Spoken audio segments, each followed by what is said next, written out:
የኤርትራ መንግስት የትኛውን ይቅርታ ጠየቀ እስኪ ንገረኝ የኤርትራ ሰራዊት የኤርትራ መንግስት የምዕራብ ትግራይ አጀንዳ መዘጋት አለበት ብሎ የሚያምን ነው የኤርትራ መንግስት አቋም ግልጽ ነው በዚህ ጉዳይ ባይዘው ወይ ሊስት አለው የኤርትራ ህዝብ ለአደጋ መዳረግ የለበትም የኔ እምነት ነው የቀድሞ የትግራይ ጊዜያዊ አስተዳደር ፕሬዝዳንትና በአሁኑ ሰዓትም የጠቅላይ ሚኒስትሩ የምስራቅ አፍሪካ ጉዳዮች አማካሪ የሆኑት አቶ ጌታቸው ረዳ የህወሓት ሰዎችንና የኤርትራ መንግስትን ጠበቅ አድርገው ይዘዋል በእነዚህ ሁለት አካላት ላይ ጠበቅ ያሉ ጥያቄዎችንም እያነሱ ይገኛሉ በመግቢያችን ላይ ተከታተላችሁትም ከዚሁ ጋር የተያያዘውን ነው ይዘናዋል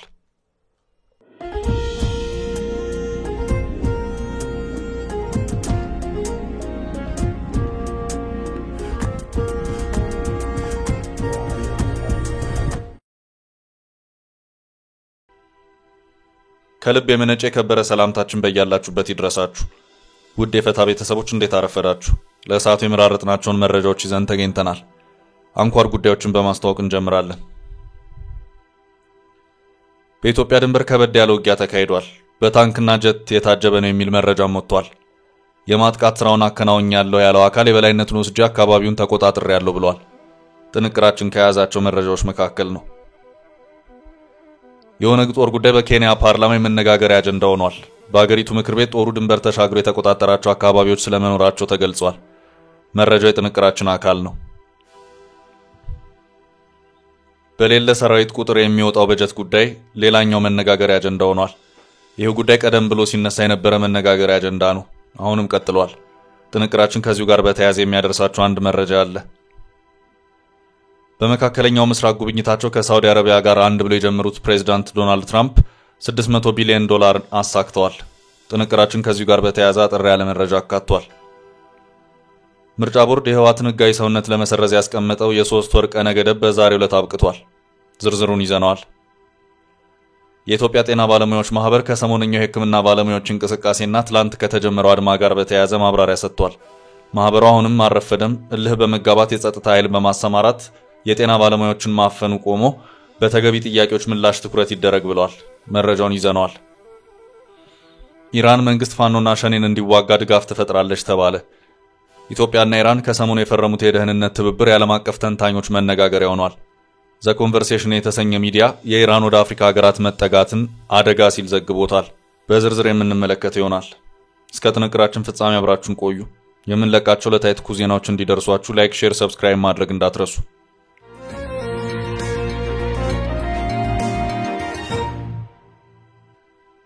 በኢትዮጵያ ድንበር የተካሄደው ውጊያ በኢትዮጵያ ድንበር አቅጣጫ ከባድ ውጊያ ተካሂዷል በታንክና በጀት የተደገፈው ውጊያ መሆኑን ተመላክቷል በድንበሩ አቅራቢያ በተካሄደው ውጊያም በርካታ የሰራዊት አባላት የተሳተፉበት መሆኑን ታውቋል ይሄው ከበድ ያለ ውጊያ የተካሄደው በደቡብ ሱዳን ኢትዮጵያ ድንበር አቅጣጫ ነው የደቡብ ሱዳን መንግስት ከገጠመ የመዳከም ፈተና ጋር በተያያዘ የተለያዩ የታጠቁ ኃይሎች የተነሱበት ሲሆን ከዚሁ ጋር በተያያዘ ዋይት አርሚ የተባሉ ታጣቂዎች በኢትዮጵያና ደቡብ ሱዳን መካከል ያለውን አካባቢ በመቆጣጠር በሁለቱ ሀገራት መካከል የነበረው ድንበር እንዲዘጋ አድርገውም ነበር ሱዳን ጦርነት ውስጥ በመሆኗ በአንደኛ ሀገሪቱ ድንበር ጭምር ፈተና ውስጥ የሆነው የደቡብ ሱዳን መንግስት በሌላ አቅጣጫ እነዚሁ ዋይት ናይል በተባሉ ታጣቂዎች በኢትዮጵያ አቅጣጫ ያለው ድንበር መዘጋቱ በእጅጉ አሳስቦትም ቆይቷል በየትኛውም ዋጋ ከዋይት ናይል ታጣቂዎች ጋር በመዋጋት በኢትዮጵያ አቅጣጫ ያለውን ድንበር ማስከፈት አለብኝ ብሎ የቆረጠው የደቡብ ሱዳን መንግስት ከሰሞኑ በጋምቤላ በኩል በኢትዮጵያ ድንበር አቅጣጫ ከባድ ፍልሚያ ያደረገ መሆኑን ሬዲዮ ታማዙጅ የተባለው የሀገሪቱ መገናኛ ብዙሃን ባሰራጨው ዘገባ አመልክቷል የደቡብ ሱዳን መንግስት ነገሩን ቀለል በማድረግ ብዙም ውጊያ አልተደረገም አማጺያኑ ገና የሱዳን መደበኛ ጦር ወደ አካባቢው ሲጓዝ ቀድመው ተበታትነው ሸሽተዋል በማለት የተናገረ መሆኑን የሬዲዮ ታማዙጅ ዘገባ ያመለከተ ሲሆን ነዋሪዎቹ በአንጻሩ የሀገሪቱ መከላከያ ሰራዊት በታጣቂዎቹ ላይ የበላይነትን ለመውሰድ ባደረገው ጥረት በታንክና በጀት ጭምር ታጅቦ በበርካታ ሰራዊት ውጊያዎችን ያደረገ መሆኑን አመልክተዋል በአሁኑ ሰዓትም በአማጺያኑ በኩል በአንድ አቅጣጫ ተቋርጦ የነበረው የደቡብ ሱዳን ኢትዮጵያ ድንበር በምህጻረ ቃሉ SSPDF በመባል በሚታወቀው የደቡብ ሱዳን መከላከያ ሰራዊት እጅ የገባ መሆኑን ይሄው ሬዲዮ ታማዙጅ አክሎ አመልክቷል ደቡብ ሱዳን እጅግ ደካማ ማዕከላዊ መንግስት ካለባቸው የኢትዮጵያ ጎረቤት ሀገራት መካከል በግንባር ቀደምትነት የምትጠቀስ ናት ሀገሪቱ አሁንም ድረስ በተወሳሰበ የፖለቲካ ቀውስ ውስጥ ትገኛለች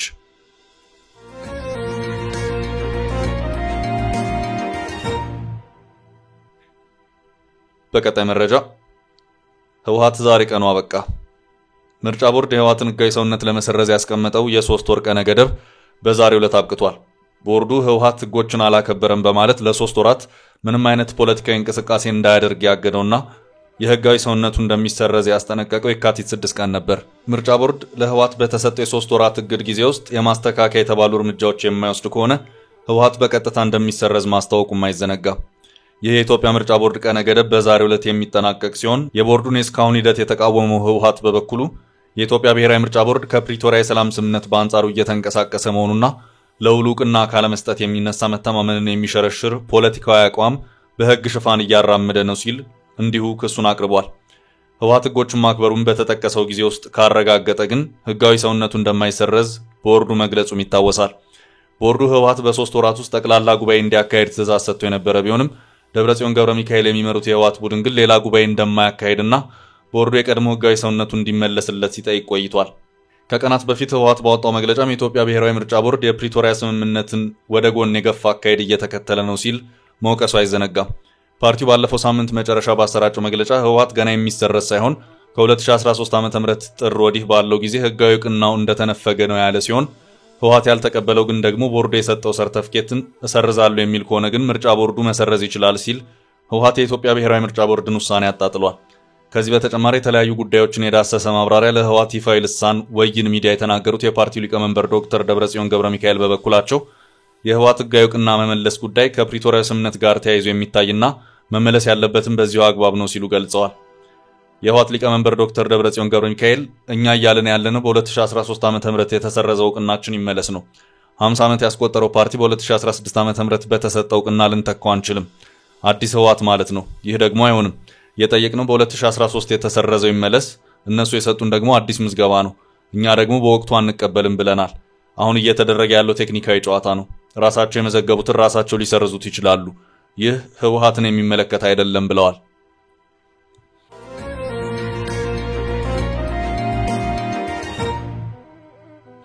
በቀጣይ መረጃ ጦሩ ድንበር ተሻግሮ ጥቃት ሰነዘረ። የኦነግ ጦር ጉዳይ በኬንያ ፓርላማ መነጋገሪያ አጀንዳ ሆኗል። በሀገሪቱ ምክር ቤት ጦሩ ድንበር ተሻግሮ የተቆጣጠራቸው አካባቢዎች ስለመኖራቸው ተገልጿል። የብሔራዊ መረጃ አገልግሎት ዋና ዳይሬክተር ኑረዲን ሃጂ ሰኞ ዕለት ለፓርላማ አባላት እንደተናገሩት የኦሮሞ ነጻነት ጦር ወደ ኬንያ ድንበር ሰርጎ በመግባት የተለያዩ አካባቢዎችን መቆጣጠሩን ገልጸዋል። ከወራት በፊት ኬንያ ከኢትዮጵያ ጋር በምትዋሰንበት የድንበር ግዛቶቿ ላይ ባሉ የኦሮሞ ነጻነት ሰራዊት ታጣቂዎች ላይ ያነጣጠረ ወታደራዊ ዘመቻ መጀመሯን በይፋ ማሳወቁ አይዘነጋም። የኬንያ መንግስት የጦሩ አባላት ተደብቀውባቸዋል ባላቸው የማርሳቤትና አሲዮሎ ግዛቶች ላይ ወንጀለኞችን ማስወገድ የተሰኘ ከፍተኛ የጸጥታ ዘመቻ ባለፈው ታህሳስ 25 2017 ዓ.ም መጀመሩን ገልጿል።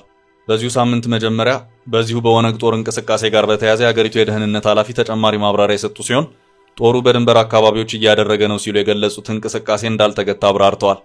የኢትዮጵያ መንግስት በሽብር ቡድንነት የፈረጀውና ሸኔ እያለ የሚጠራው የኦሮሞ ነጻነት ሰራዊት በኬንያ ግዛቶች ውስጥም ህገወጥ የማዕድን ማውጣትን ጨምሮ ሌሎች ህገወጥ ድርጊቶችን እየፈጸመ ነው ስትል ኬንያ ከዚህ ቀደም ወንጅላለች። አሁን ላይ ያለው የኦነግ ጦር እንቅስቃሴ ለሌሎች የደህንነት ስጋቶች በር ከፋች ነው ሲሉ የብሔራዊ መረጃ አገልግሎት ዋና ዳይሬክተር ኑረዲን ሃጂ በሳምንቱ መጀመሪያ በዋለው ፓርላማ ተናግረዋል።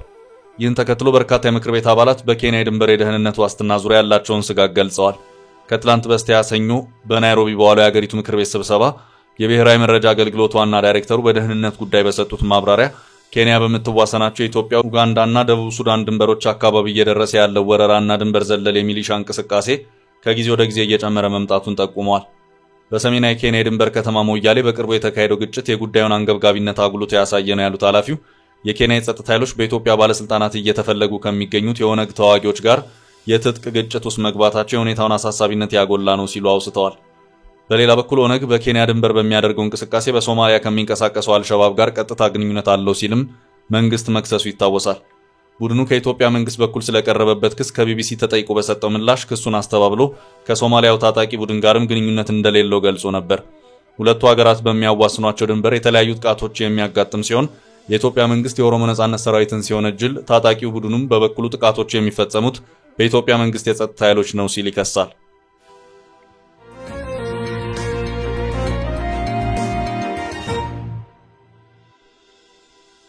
ወደ ቀጣይ መረጃ አለፍ። በሌለ ሰራዊት ስም የሚወጣው በጀት የቀድሞ የትግራይ ጊዜያዊ አስተዳደርና በአሁኑ ሰዓትም የጠቅላይ ሚኒስትሩ የምስራቅ አፍሪካ ጉዳዮች አማካሪ የሆኑት አቶ ጌታቸው ረዳ በሰራዊቱ ስም ይሰራል ያሉትን ሙስና በተመለከተ አንድ ሰፋ ያለ ማብራሪያ ሰጥተዋል። በህወሓት ሰዎች አሁንም ድረስ የትግራይ ሰራዊት በሚል የሚጠሩት የቀድሞዎቹ የህወሓት ተዋጊዎች ትጥቅ በማስፈታትና በተሃድሶ መልሶ ማቋቋም ሂደት ውስጥ አልፈው ከማህበረሰቡ ጋር እንዲቀላቀሉ የማድረጉ ስራ እየተሰራ ሲሆን እስከዚያው ድረስ ግን የክልሉ ጊዜያዊ አስተዳደር አክቲቭ ወይም በስራ ላይ ናቸው ላላቸው ታጣቂዎች ወራዊ ክፍያን እየከፈለ የቆየ መሆኑን መረጃዎች ያመለክታሉ። አቶ ጌታቸው ከዚሁ ጋር በተያያዘም ከፍተኛ የሆነ ሙስና የሚሰራ መሆኑን ትላንት ምሽት ከፋና ጋር በነበራቸው በሁለተኛው ቃለ ምልልሳቸው አስታውቀዋል። እስከ 270 ሺህ ያህል ሰራዊት አለ ይባላል። በእርግጥ ይህንን ያህል ሰራዊት አለው የሚለው ጥያቄ የቀረበላቸው አቶ ጌታቸው በመጀመሪያ ተኩስ ማቆም ስምምነት ባደረግንበት ወቅት የነበረው የታጣቂ ቁጥር ትክክለኛ ቁጥር ነበር። ሆኖም ያ ቁጥር ሁሉም አክቲቭ ሆኖ አልቀጠለም። በሂደት ቁጥሩ እየወረደ ሄዷል። ለምሳሌ በመጀመሪያዎቹ ጊዜያት 60 ሺህ ታጣቂዎችን የ3 ወር ቀለብ በመስጠት ሸኝተናቸዋል። አሁን እነዚህ ሰዎችም የትጥቅ ማስፈታትና መልሶ ማቋቋሙ ወይም የዲዲአር ፕሮግራሙ አካል መሆናቸው አይቀርም። 60 ሺህ ሰው ተሰናበተ ማለት በሌላ አነጋገር ቀሪ 210 ሺህ ሰው አለ ማለት ነው። ግን ደግሞ የዲዲአር ፕሮግራሙ በተራዘመ ቁጥር ወደ ሰፈሩም የተመለሰ አለ። ያስመዘገብነው የታጣቂዎች ቁጥር መቋቋም ያለበት ቁጥር ነው። ውጪ የወጣ ሰው ከሌለ በስተቀር ቁጥሩ ይቀየራል የሚል እምነት የለኝም። አሁን በተግባር ሲታይ ግን ያ ቁጥር የለም። እዚህ ላይ መወሻሸት የለብንም ሲሉም ነው ማብራሪያቸውን የሰጡት። አቶ ጌታቸው በዚሁ ማብራሪያቸው ይሁንና ስንቅ በሚል የሚወጣው በጀት ግን በ210 ሺህ ሰው ቁጥር መሆኑን አመልክተዋል። ነገር ግን እኔ እንደ መንግስት የ210 ሺህ ስንቅ ስከፍል ነበር። የመንግስት ሰራተኛ ደሞዝ አልተከፈለም ተብሎ የምናየውን መከራ አውቃለሁ። የሌላ ቁጥር ከምከፍል ለመምህርና ሐኪሞች ብከፍል ይሻለኛል። በእጃቸው የሌለን ሰው ሳይቀር በጀት ቅጽ ላይ ያካትታሉ። ይሄ በጣም ያሳፍራል። ለመምህራን የ5 ወራት ደሞዝ እንከፍላለን ብለን ቃል ገብተን መፈጸም አልቻልንም። አክቲቭ ስራ ላይ ያለ ብለው የሚጠሩት የታጣቂ ቁጥር ስህተት ነው። ከዚህ በኋላ የሚቀጥለው በጀት ምን ይሆናል የሚለውን በተመለከተ የሚያውቁት የሚያስተዳድሩ ሰዎች ናቸው። ተራው ተዋጊ ወደ የቤቱ ተመልሶ ሳለ በሱም ስም ያልሆነ ሊስት እየቀረበ ገንዘብ የሚመዘበርበት ሁኔታ አለ ሲሉም ነው የተናገሩት። አቶ ጌታቸው አክለውም ታጣቂዎቹን በተመለከተ ይህንን ያህል ቁጥር አለው በሚለው ዙሪያ ግን ትግራይ ወደ ደቡብ ሱዳንነት ልትቀየር ምንም አልቀራት። በሌለ ሰው ቁጥር ገንዘብ እየወጣ ከፍተኛ የሚባለው ሀብት ወይም ሪሶርስ የሚያልቀው እዚህ ላይ ነው። አንዳንድ ጊዜ 1 ቢሊዮን ብር አሁኑን ውለድ ይላሉ። የሰራዊት ስንቅ ለማቅረብ ጨረታው ላይ ማን ይሳተፋል የሚለውም ነገር እንደዚሁ አስገራሚ ነው። ተራው ተዋጊና ብዙዎቹ መኮንኖች ምንም አያገኙም ሲሉም ተናግረዋል። ከኤርትራ መንግስት ጋር በተያያዘም ሰፋ ያለ ማብራሪያ የሰጡት አቶ ጌታቸው የህወሓት አመራሮች ከኤርትራ መንግስት ጋር የሚያደርጉ ግንኙነት መርህን ያልተከተለ ሲሉ በጥብቅ ተችተዋል። የኤርትራ መንግስት አንዳንዶቹን የህወሓት አመራሮች በሊስት መዝግቦ በነፍስ ጭምር ይፈልጋቸዋል ያሉት አቶ ጌታቸው እነሱ ግን ከዚሁ በትግራይ ህዝብ ጭፍጨፋ ላይ ግንባር ቀደሙን ሚና ተጫውቶ ቢያንስ ይቅርታን ካልጠየቀ መንግስት ጋር መስራት ይፈልጋሉ ሲሉ ክሳቸውን አሰምተዋል። እሳቸውም ከዚህ ቀደም ከኤርትራ ባለስልጣናት ጋር ተገናኝቶ የነበረ መሆኑን የጠቆሙት አቶ ጌታቸው ባለስልጣናቱ ያለፈውን እርሱት ስለ ወደፊቱ እንነጋገር እንደሚሉም አመላክተዋል። የኤርትራ መንግስት የትግራይ ግዛት ተኮርኩሞና አንሶ ህዝቡም እንዲበተን ጽኑ ፍላጎት ያለው መንግስት ነው ሲሉም ጥብቅ ክሳቸውን አሰምተዋል። የኤርትራ መንግስት የትኛውን ይቅርታ ጠየቀ? እስኪ ንገረኝ። የኤርትራ ሰራዊት የኤርትራ መንግስት የምዕራብ ትግራይ አጀንዳ መዘጋት አለበት ብሎ የሚያምን ነው የኤርትራ መንግስት አቋም ግልጽ ነው። በዚህ ጉዳይ ባይዘው ወይ ሊስት አለው የኤርትራ መንግስት። የኤርትራ ህዝብ ለአደጋ መዳረግ የለበትም የኔ እምነት ነው።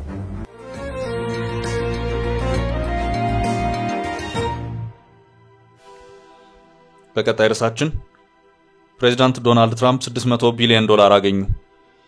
ፕሬዚዳንት ዶናልድ ትራምፕ በመካከለኛው ምስራቅ ጉብኝት ላይ ናቸው። በዚህ ጉብኝታቸው ሁለተኛውን የስልጣን ዘመናቸውን ተከትሎ ጉብኝት ሲያደርጉ ሳውዲ የመጀመሪያው ሀገር ሆናለች። ትራምፕ በሳውዲ እጅግ የተለየ አቀባበል ተደርጎላቸዋል። ወደ ሳውዲ ጉዞ ያደረጉበት ኤርፎርስ ዋን አውሮፕላን በሳውዲ ጀቶች እጀባ ተደርጎለታል። ሳውዲ ለተለዩ ክብር ላላቸው ሰዎች የሚነጠፈው ነው የምትለውን ሀገራዊ ምንጣፍ አንጥፋ ትራምፕን ተቀብላለች። የሳውዲው ሉል አልጋ ወራሽ መሐመድ ቢን ሰልማን አልሳውድ ከፍ ዝቅ ጠብር ግፍ ብለው ትራምፕን ተቀብለዋል። በተካሄደው ውይይትም ሳውዲ አረቢያ በአሜሪካ ኢኮኖሚ ውስጥ $600 ቢሊዮን ኢንቨስትመንት እንደምታፈስ አስታውቃለች። ይኸው የሳውዲ $600 ቢሊዮን የኢንቨስትመንት ቃል መግባት ለትራምፕ አስተዳደር ከፍተኛ ድል ነውም ተብሏል። ፕሬዚዳንት ትራምፕም በዚሁ የሳውዲ ውሳኔ ፈንድቀዋል። ከአሜሪካ የንግድ አጋሮች ጋር የንግድ ጦርነቱ መግባታቸውን ተከትሎ የአሜሪካን ኢኮኖሚ አቀዛቅዘዋል በሚል ክስ እየቀረበባቸው ያሉት ትራምፕ በመካከለኛው ምስራቅ ሶስቱ የነዳጅ ቱጃር ሀገራት ኢንቨስትመንት አማካይነት የአሜሪካን ኢኮኖሚ ለማነቃቃት እየጣሩም ነው። በዚህም ሳውዲ፣ የተባበሩት አረብ ኤምሬትስ እና ኳታር ተመርጠዋል። የሰሞኑም የትራምፕ የመካከለኛው ምስራቅ ጉዞ እነዚሁን ሀገራት ያካተተ ነው።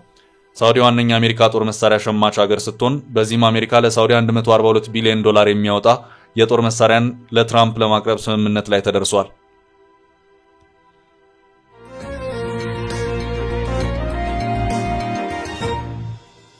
በተከታይ ርዕስ ማህበሩ ስለ አድማው ማብራሪያ ሰጠ። የኢትዮጵያ ጤና ባለሙያዎች ማህበር ከሰሞነኛው የሕክምና ባለሙያዎች እንቅስቃሴ ጋር በተያያዘ ተጨማሪ ማብራሪያ ሰጥቷል። ማህበሩ አሁንም አረፈደም እልህ በመጋባት የጸጥታ ኃይል በማሰማራት የጤና ባለሙያዎችን ማፈኑ ቆሞ በተገቢ ጥያቄዎች ምላሽ ትኩረት ይደረግ ብሏል። የጤና ባለሙያዎች ላቀረቧቸው ጥያቄዎች ተገቢውን ምላሽ ባለማግኘታቸው በሚያደርጓቸው እንቅስቃሴዎች የጸጥታ አካላት የሚፈጽሙት እስራትና አፈና ሊቆም ይገባል ሲል የኢትዮጵያ ጤና ባለሙያዎች ማህበር በአጽንኦት አሳስቧል። የትላንቱ የጤና ባለሙያዎች የሥራ ማቆም እንቅስቃሴን በተመለከተም ባለሙያዎቹ ሙሉ ለሙሉ ባይሆንም ስራ የማቆም አድማ እያደረጉ መሆኑን ማህበሩ ገልጿል። ሙሉ ለሙሉ ስራ አላቆሙም። ባለሙያዎቹ የወጡት ከማህበረሰቡ ስለሆነ የድንገተኛ ክፍሎችን አልዘጉም። ይህም መሰረታዊ ጥያቄ ስላላቸው እንጂ ማህበረሰብን ለማገልገል ጽኑ ፍላጎት እንዳላቸው ማሳያ ነው ብሏል ማህበሩ። የባለሙያዎቹ ችግራቸው ሙሉ የሥራ ማቆም ውስጥ የሚያስገባ ነው ሲልም አክሏል። የኢትዮጵያ ጤና ባለሙያዎች ማህበር የጸጥታ ኃይል የሕክምና አገልግሎት የሚሰጠውን ጤና ባለሙያ ይጎዳል ብለን አናስብም ያለ ሲሆን ምናልባት ካድሬዎች ሊልኩት ይችላሉ። የጸጥታ ባለሙያው ከጤና ባለሙያው ጋር ተከባብሮ ሰላማዊ ነገር ቢደረግ ጥሩ ነው ሲል አመልክቷል። የጤና ባለሙያዎች ጥያቄዎቻቸውን አስቀጥለዋል። በጥያቄያቸው ምላሽ አለማግኘት መሰረትም ከፊል የሥራ ማቆም እንቅስቃሴ ጀምረዋል ሲል አጽንኦት ሰጥቷል።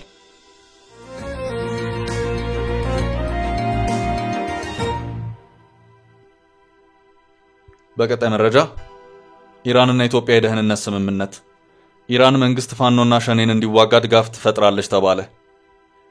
ኢትዮጵያና ኢራን ከሰሞኑ የፈረሙት የደህንነት ትብብር የዓለም አቀፍ ተንታኞች መነጋገሪያ ሆኗል። ዘ ኮንቨርሴሽን የተሰኘ ሚዲያ የኢራን ወደ አፍሪካ ሀገራት መጠጋትን አደጋ ሲል ዘግቦታል። ከ8 ቀናት በፊት ኢራንና ኢትዮጵያ የተፈራረሙት የጸጥታ ትብብር መግባቢያ ስምምነት ከጸደቀ አዲስ አበባ ምን እንደምታገኝ፣ ቴህራን በምን መልኩ እንደምትጠቀም ትንተና አስቀምጧል። ስምምነቱ ድንበር ዘለል ጥቃትና ወንጀልን እንዲሁም የሀገር ውስጥ ጸጥታን የተመለከተ ነው። ኢራን በሰሜኑ ጦርነት ወቅት ለአዲስ አበባ ድሮን ያስታጠቀች ሲሆን በዚህም የተባበሩት መንግስታት የጸጥታው ካውንስል እንደ አውሮፓ አቆጣጠር በ2021 ቴህራን በህብረቱ የተጣለባትን ማዕቀብ ማለፏን ገልጾ ነበር። አሜሪካም ኢራንና ኢትዮጵያን መሰል ሀገራት ግንኙነት ላይ ማስጠንቀቂያዎች ስትሰጥ ትሰማ ነበር። ኢራን በአፍሪካ ቀንድ ከኢትዮጵያ ቀጥሎ ለሱዳን ጦር መሳሪያ ቀብላለች። ባለፈው ሳምንት የተፈረመው ስምምነት ታዲያ የዚህ ወታደራዊ ትብብር ማስቀጠያ ነው ተብሏል። አዲስ አበባ በአገር ውስጥ ያለውን የትጥቅ ትግል እንቅስቃሴ ለመግታት ከኢራን ጋር ተስማምታለች ሲል ነው ዘ ኮንቨርሴሽን የዘገበው። አዲስ አበባና ቴህራን ያደረጉት ስምምነት በሁለቱ ሀገራት ፖሊሶች መካከል የሆነ ሲሆን ድንበር ዘለል ጥቃትና ወንጀል መከላከል፣ የጋራ ስልጠና ማድረግ፣ ልምድና እውቀት እንዲሁም ትጥቅና ቴክኖሎጂ ማጋራትን የሚፈቅድ ነው። ለኢራን ይህ ስምምነት በአፍሪካ ቀንድ የጀመረችውን ተጽዕኖ የበለጠ የሚያጠነክርላት ሲሆን ኢራን የአሜሪካና የተባበሩት መንግስታት ማዕቀቦችን ለማለፍ እንደ ኢትዮጵያ ያሉ ሀገራት ያስፈልጓታል። የኢራን ዋነኛ መንገድ ደግሞ መሳሪያ በመሸጥ ገቢ ማግኘት ነው ሲል ሚዲያው ተንትኗል። ኢራን በየመንና ሊባኖስ በሁቲና ሄዝቦላ በኩል ያላት ተጽዕኖ አደጋ ውስጥ መግባቱን ተከትሎ ሌሎችን ትፈልጋለች ሲል ዘገባው አስፍሯል። የአፍሪካው ቀንድ ለዚህ እንደ ቀጣይ አማራጭ ተደርጎ በቴህራን መወሰዱን አብራርቷል። አዲስ አበባ የጸጥታ ኃይሏ በውስጥ ለሚገጥመው ፈተና የትጥቅና ስልጠና አቅም ከኢራን ለማግኘት ስትል ይህንን ስምምነት ፈርማለች ብሏል። ድንበር ዘለል የሚለው ሐሳብ ኤርትራን የሚመለከት ነው ብሏል። ሀገሪቷ በቀይ ባህር መውጫ የማግኘት ህልሟን ለማሳካት ከሌሎች የሚገጥማትን እክል በኢራን ድጋፍ ትፈታ ይሆናል ሲል ዘ ኮንቨርሴሽን ግምቱን አስፍሯል። ኢትዮጵያ ለአንድ ወገን ያላጋደለና በአንድ ወገን ላይ ብቻ ያልተለጠፈ ፕራግማቲክ ፖሊሲ እየተገበረች ነው ያለው ዘጋቢው ከኢራን ጋር ስትወዳጅ የኢራን ባላንጣ ከሆኑት ኢምሬትና ሳውዲም ጋር ትብብር ታደርጋለች ብሏል። ቻችን ለዛሬ ያዝንላችሁን ርዕሰ ጉዳዮች እዚህ ላይ ቋጨን። ላይክ፣ ሼር እና ኮሜንት በማድረግ ለቻናላችን ድጋፋችሁን መግለጽ እንዳትዘነጉ እያልን ከሌሎች መረጃዎች ጋር ደግመን እስክንገናኝ ቸር ያሰማን ስንል ተሰናበትን።